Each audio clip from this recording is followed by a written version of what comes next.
So I've showed you how to make a planter for growing edible things in, and today I'm going to talk about what to fill your planter with in terms of soil and compost.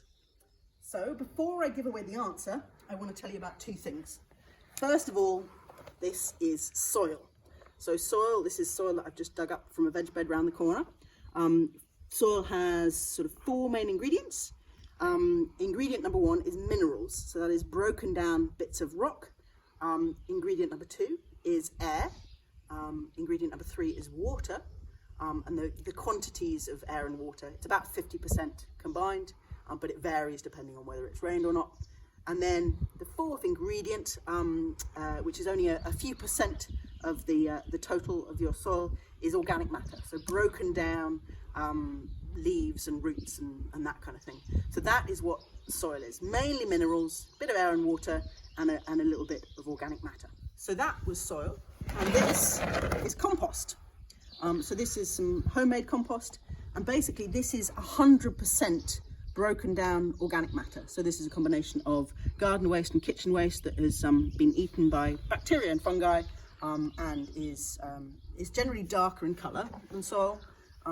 Basically soil contains a little bit of this, but this is basically doesn't contain any minerals. So this is homemade compost, and this is some bought compost.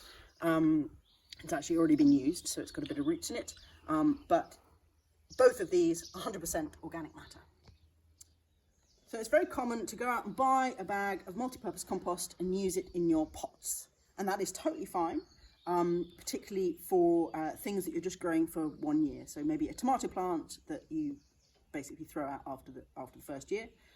But if you're growing something permanently in a container, so for example we have some horseradish here that will be to perennial, or last for many years, or say we were growing a tree or a fruit bush, then basically what will happen is if you just use pure compost, each year the level in your pot will drop loads, like maybe up to 1/3 of the height of your pot, and so you'll constantly have to top up your pot with compost.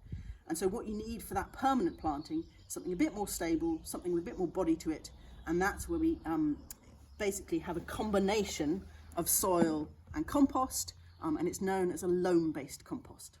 And in the UK and Ireland, John Innes is the classic brand name. So if you see John Innes on the side of a bag of compost, it means it's a loam-based compost. So in summary, for a temporary planting, multi-purpose compost is grand, but for a permanent planter, you want a loam-based compost or a mixture of topsoil and compost. So yeah, get out there and get growing.